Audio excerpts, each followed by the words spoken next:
আসসালামু আলাইকুম। বিশ্ব কাঁপানো খবর জানাচ্ছি আমি মেহজাবিন ইসলাম। আপনি দেখছেন বিশ্বপ্রবাহ। ইরানের সেনাবাহিনীকে জনগণের পাশে দাঁড়ানোর আহ্বান রেজা পাহলভির। ইরান ছাড়তে জরুরি সতর্কতা দিল ফ্রান্স ও কানাডা। ইরানে ফ্রি ইন্টারনেট সেবা চালু করল স্টারলিংক। গাজায় তীব্র শীতে মৃত্যু বেড়ে ২৪, প্রাণ হারিয়েছে ২১ শিশু। ইরানের শাসন ব্যবস্থায় পরিবর্তন আসা জরুরি, বললেন জেলেন্সকি। ট্রাম্পকে প্রত্যাখ্যান, ডেনমার্কের সঙ্গেই থাকবে গ্রিনল্যান্ড। এতক্ষণ শুনলেন সংবাদের শিরোনাম। এবার চলুন দেখে নিই প্রতিটি সংবাদের বিস্তারিত। ইরানের সেনাবাহিনীকে জনগণের পাশে দাঁড়ানোর আহ্বান রেজা পাহলভির। ইরানের সাবেক যুবরাজ রেজা পাহলভি দেশটির চলমান বিক্ষোভে সেনাবাহিনীকে জনগণের পাশে দাঁড়ানোর আহ্বান জানিয়েছেন।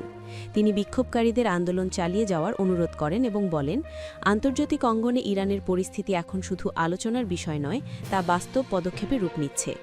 সামাজিক যোগাযোগ মাধ্যম এক্সে দেওয়া এক পোস্টে রেজা পাহলভি ইরানের জনগণকে আমার স্বদেশবাসী বলে সম্বোধন করেন।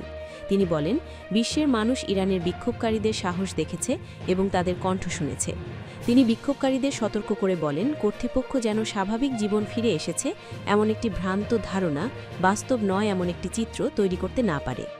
রেজা পাহলভি একই সঙ্গে ইরানের সেনা ও নিরাপত্তা বাহিনীর সদস্যদের উদ্দেশ্যে সরাসরি বার্তা দেন। তারা সেনাদের বলেন, তারা যেন নিজেদের ধর্মভিত্তিক শাসন ব্যবস্থার সেবক হিসেবে না দেখে দেশের জনগণের রক্ষক হিসেবে ভাবেন। বেসামরিক নাগরিকদের নিরাপত্তা নিশ্চিত করার আহ্বান জানিয়ে তিনি লেখেন, তাদের হাতে সময় খুব বেশি নেই এবং এখনই সঠিক সিদ্ধান্ত নেওয়া জরুরি। ১৯৬০ সালে তেহরানে জন্মগ্রহণ করা রেজা পাহলভি ছিলেন ইরানের শেষ শাহ মোহাম্মদ রেজা পাহলভির জ্যেষ্ঠ পুত্র। শৈশবেই তাকে যুবরাজ ঘোষণা করা হয়, তবে ১৯৭৯ সালের ইরানি বিপ্লবের মাধ্যমে রাজতন্ত্রের পতনের পর তার সিংহাসনে বসার সম্ভাবনা শেষ হয়ে যায়। এরপর থেকে তিনি স্ত্রী ও ৩ কন্যাকে নিয়ে যুক্তরাষ্ট্রে নির্বাসিত জীবন কাটাচ্ছেন। এদিকে ইরানের রাষ্ট্রীয় টেলিভিশন জানিয়েছে, চলমান বিক্ষোভে নিহত নিরাপত্তা বাহিনীর সদস্যদের জন্য রাষ্ট্রীয়ভাবে বড় পরিসরে জানাজা অনুষ্ঠিত হবে। আধা সরকারি সংবাদ মাধ্যম তাসনিম জানায়, বুধবার তেহরান বিশ্ববিদ্যালয়ে প্রথম এই জানাজা অনুষ্ঠিত হবে। আগামী কয়েকদিনে আরও জানাজা আয়োজনের পরিকল্পনা রয়েছে। ইরানের রাষ্ট্রীয় গণমাধ্যমের তথ্য অনুযায়ী গত ২ সপ্তাহের বেশি সময় ধরে চলা সহিংস বিক্ষোভে এখন পর্যন্ত শতাধিক নিরাপত্তা সদস্য নিহত হয়েছেন। এসব হামলার জন্য সরকার বিদেশি শক্তিকে দায়ী করেছে বলে জানানো হয়েছে। ইরান ছাড়তে জরুরি সতর্কতা দিল ফ্রান্স ও কানাডা। ফ্রান্সের পররাষ্ট্র মন্ত্রণালয় নাগরিকদের সতর্ক করে জানিয়েছে, ইরানে চলমান অভ্যন্তরীণ বিক্ষোভ ও যুক্তরাষ্ট্র ও ইসরায়েলকে ঘিরে আঞ্চলিক উত্তেজনার কারণে নিরাপত্তা পরিস্থিতি অস্থির হয়ে উঠেছে।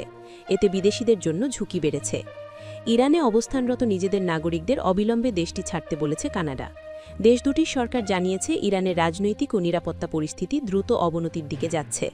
কানাডা সরকার একটি বিবৃতিতে জানিয়েছে, ইরানে চলমান বিক্ষোভ, আঞ্চলিক উত্তেজনা এবং যে কোনো সময় গ্রেফতারের ঝুঁকি থাকায় সেখানে ভ্রমণ বা অবস্থান করা নিরাপদ নয়। বিবৃতিতে বলা হয়, স্বাভাবিক হলে দ্রুত ইরান ত্যাগ করতে হবে। একই সঙ্গে কানাডা স্বীকার করেছে, ইরানে তাদের কনসুলার সহায়তা দেওয়ার সক্ষমতা খুবই সীমিত। ফরাসি নাগরিকদের অপ্রয়োজনীয় ভ্রমণ এড়িয়ে চলতে, বিক্ষোভ ও জনসমাবেশ থেকে দূরে থাকতে এবং তেহরানে ফরাসি দূতাবাসের নির্দেশনা অনুসরণ করতে বলা হয়েছে। অন্যদিকে মার্কিন প্রেসিডেন্ট ডোনাল্ড ট্রাম্প ইরানের জনগণকে বিক্ষোভ চালিয়ে যাওয়ার আহ্বান জানিয়েছেন। সামাজিক যোগাযোগ মাধ্যমে দেওয়া এক বার্তায় তিনি বলেন, সহায়তা আসছে। অন্যদিকে ইরান বারবার অভিযোগ করে আসছে, দেশটির অস্থিরতার পেছনে যুক্তরাষ্ট্র ও ইসরায়েল জড়িত। ইরানের দাবি, শুরুতে বিক্ষোভ শান্তিপূর্ণ ছিল, পরে অস্ত্রবস্তি এতে সহিংসতা ছড়িয়ে দেয়। ইরানে ফ্রি ইন্টারনেট সেবা চালু করল স্টারলিংক। ইরানের সরকার বিরোধী বিক্ষোভে দমনপীড়ন অব্যাহত থাকার মধ্যে ধনী কুবের ইলন মাস্কের প্রতিষ্ঠান স্পেস এক্স সেখানে তাদের স্টারলিংক ইন্টারনেট সেবা বিনামূল্যে প্রদান করছে। ইরানি স্টারলিংক ব্যবহারকারীদের সঙ্গে যোগাযোগ রক্ষা করা এক প্রযুক্তি বিশেষজ্ঞ এ তথ্য নিশ্চিত করেছেন। প্রযুক্তিভিত্তিক অলাভজনক সংস্থা হোলিস্টিক রেজিলিয়েন্সের এক্সিকিউটিভ ডিরেক্টর আহমদ আহমদিয়ান বলেন, ইরানে স্টারলিংকের যেসব অ্যাকাউন্ট আগে নিষ্ক্রিয় ছিল সেগুলোতে এখন সংযোগ দেওয়া হয়েছে এবং গতকাল মঙ্গলবার থেকে সেগুলোর সাবস্ক্রিপশন ফি মওকুফ করা হয়েছে। সিএনএনকে আহমদ আহমদিয়ান বলেন, এখন এটি শুধু প্লাগ ইন করা এবং কানেক্ট করার বিষয়। স্যাটেলাইট টার্মিনালটি শুধু এমন কোথাও রাখতে হবে যেখান থেকে আকাশ পরিষ্কার দেখা যায়, তাহলেই কাজ শুরু হবে। এই সপ্তাহের শুরুর দিকে মার্কিন প্রেসিডেন্ট ডোনাল্ড ট্রাম্প ও ইলন মাস্কের মধ্যে একটি ফোনালাপের পর এই খবর সামনে এসেছে। তবে এই বিষয়ে স্পেস এক্স বা হোয়াইট হাউস থেকে মন্তব্যের অনুরোধে কোনো সাড়া পাওয়া যায়নি।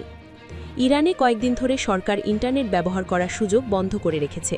পর্যবেক্ষকদের মতে এটি ইরানের ইতিহাসে অন্যতম বড় ডিজিটাল ব্ল্যাকআউট বা ইন্টারনেট বিচ্ছিন্ন করার ঘটনা। এই পরিস্থিতির মধ্যেই দেশটিতে সহিংস বিক্ষোভে এটনো 2500 জন নিহত হয়েছেন বলে খবর পাওয়া গেছে। মানবাধিকার সংস্থাগুলোর মতে নিহতের প্রকৃত সংখ্যা আরও বেশি হতে পারে। মূলত যোগাযোগ বিচ্ছিন্ন থাকায় হতাহতের সঠিক হিসাব পাওয়া কঠিন হয়ে পড়েছে। ইন্টারনেটে বিনামূল্যে এই প্রবেশের সুযোগ আন্দোলনকারীদের জন্য একটি ইতিবাচক পদক্ষেপ হিসেবে দেখা হচ্ছে। তবে বিশেষজ্ঞরা বলছেন এর সুবিধা পাবে ইরানের 9,20,00,000-এর মধ্যে মাত্র ক্ষুদ্র একটা সমাজ। এছাড়া ইরান সরকারের স্টারলিংকের সিগন্যাল জ্যাম করে দেওয়ার সক্ষমতাও রয়েছে বলে সতর্ক করেছেন বিশেষজ্ঞরা। গাজায় তীব্র শীতে মৃত্যু বেড়ে 24, প্রাণ হারিয়েছে 21 শিশু। ফিলিস্তিনের অবলিখিত গাজা উপত্যকায় তীব্র শীতে ও হিমাঙ্ক ছোঁয়া তাপমাত্রায় জমে গিয়ে মৃত্যুর সংখ্যা বেড়ে 24-এ দাঁড়িয়েছে, যাদের মধ্যে 21 জনই শিশু ছিল। মঙ্গলবার 13 জানুয়ারি গাজা সরকারের মিডিয়া অফিস থেকে দেওয়া এক বিবৃতিতে এই তথ্য দেওয়া হয়েছে।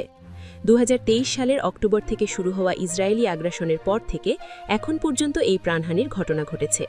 চলমান শীত মৌসুমে শুরু থেকেই তীব্র ঠান্ডার কারণে 7 জন শিশু প্রাণ হারিয়েছে, যা 13 জানুয়ারি 2026 পর্যন্ত মোট মৃত্যুকে এই ভয়াবহ পর্যায়ে নিয়ে গেছে। নিহতরা সবাই বাস্তুচ্যুত ফিলিস্তিনি ছিলেন এবং তারা অত্যন্ত মানবেতর অবস্থায় বিভিন্ন শরণার্থী শিবিরে আশ্রয় নিয়েছিলেন। বিবৃতিতে আরও জানানো হয়েছে, গাজায় বর্তমানে বয়ে চলা নিম্নচাপ ও দুর্যোগপূর্ণ আবহাওয়ার কারণে প্রায় 7,000 তাঁবু লণ্ডভণ্ড হয়ে গেছে। দেইর আল বালাহ সহ বিভিন্ন এলাকায় তাঁবুগুলো প্রবল বৃষ্টি ও ঝড়ে ভেসে যাওয়ায় হাজার হাজার পরিবার এখন খোলা আকাশের নিচে আশ্রয় নিতে বাধ্য হয়েছে। ইসরায়েলি অবরোধ ও নির্বিচার ধ্বংসযজ্ঞের কারণে গাজার ঘরবাড়ি ও অবকাঠামোর অধিকাংশ এখন ধ্বংসস্তূপে। বর্তমানে 15 লাখেরও বেশি ফিলিস্তিনি এমন সব ক্যাম্পে বাস করছেন যেখানে বেঁচে থাকার ন্যূনতম পরিবেশটুকুও নেই। হিমাঙ্ক ছোঁয়া এই তাপমাত্রা ফিরে আসায় বিশেষ করে শিশু ও বৃদ্ধদের মতো অসহায় গোষ্ঠীগুলোর জীবনের ওপর বড় ধরনের হুমকি তৈরি হয়েছে। মিডিয়া অফিস সতর্ক করে বলেছে, গাজায় বর্তমানে গরম কাপড়ের তীব্র সংকট এবং নিরাপদ আশ্রয়ের অভাব দেখা দিয়েছে। ইসরায়েলি বিধিনিষেধের কারণে মানবিক সহায়তা ও জ্বালানি প্রবেশ করতে না পারায় সেখানে কোনো ধরনের হিটিং ব্যবস্থা চালু রাখা সম্ভব হচ্ছে না।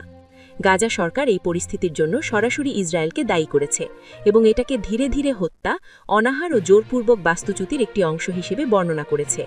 পর্যাপ্ত কম্বল ও শীতবস্ত্রের অভাবে শিশুদের মৃত্যুহার যেভাবে বাড়ছে, তাতে আন্তর্জাতিক সম্প্রদায়ের দ্রুত হস্তক্ষেপ কামনা করেছে ফিলিস্তিনিয়া ওয়াক্ফা। ইসরায়েলি আগ্রাসনে 2023 সালের অক্টোবর থেকে এখন পর্যন্ত গাজায় 71,000-এরও বেশি মানুষ নিহত হয়েছেন, যাদের বেশিরভাগই নারী ও শিশু।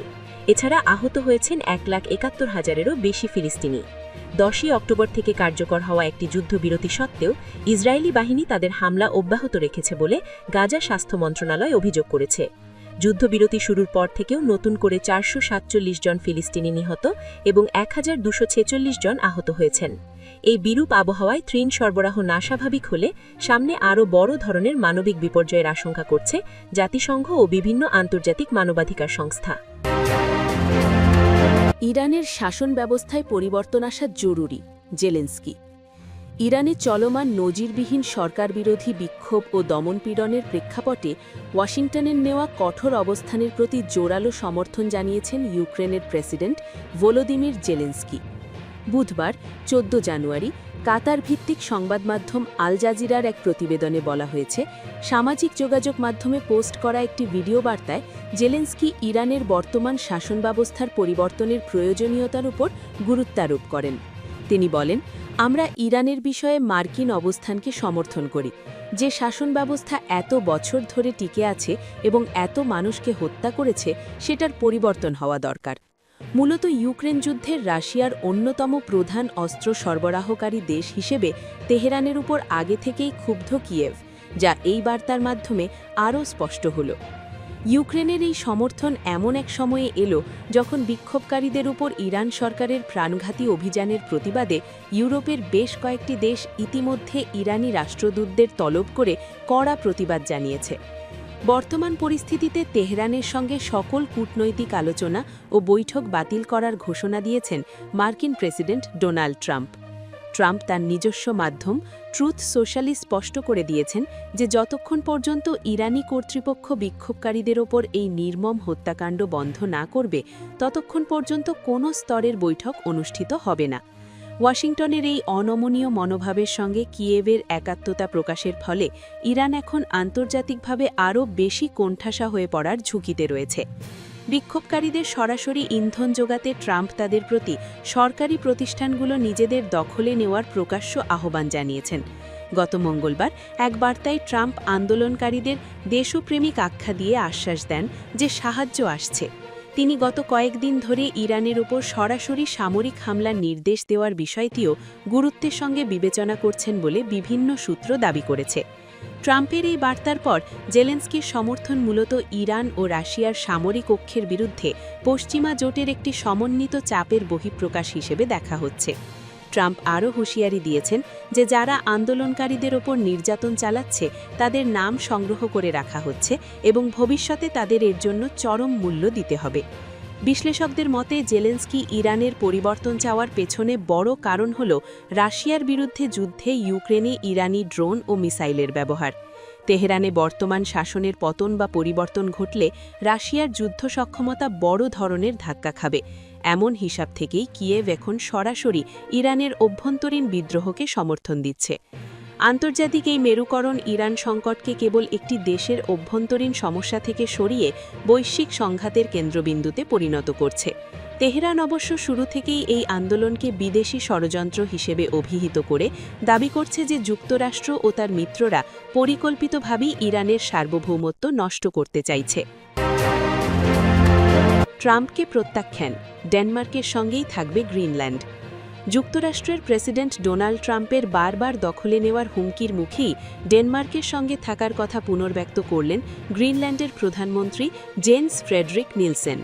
তিনি বলেছেন, এখনই যদি আমাদের যুক্তরাষ্ট্র ও ডেনমার্কের মধ্যে বেছে নিতে বলা হয়, আমরা ডেনমার্ককেই বেছে নেব। গতকাল মঙ্গলবার ডেনমার্কের প্রধানমন্ত্রী মেটে ফ্রেডরিকসেনের সঙ্গে যৌথ সংবাদ সম্মেলনে একথা জানান তিনি। জেন্স ফ্রেডরিক বলেন, আমরা ডেনমার্ক, ন্যাটো ও ইউরোপীয় ইউনিয়নকে বেছে নিয়েছি। শান্তিপূর্ণ সংলাপ ও সহযোগিতার ওপর গুরুত্ব আরোপ করাই আমাদের লক্ষ্য।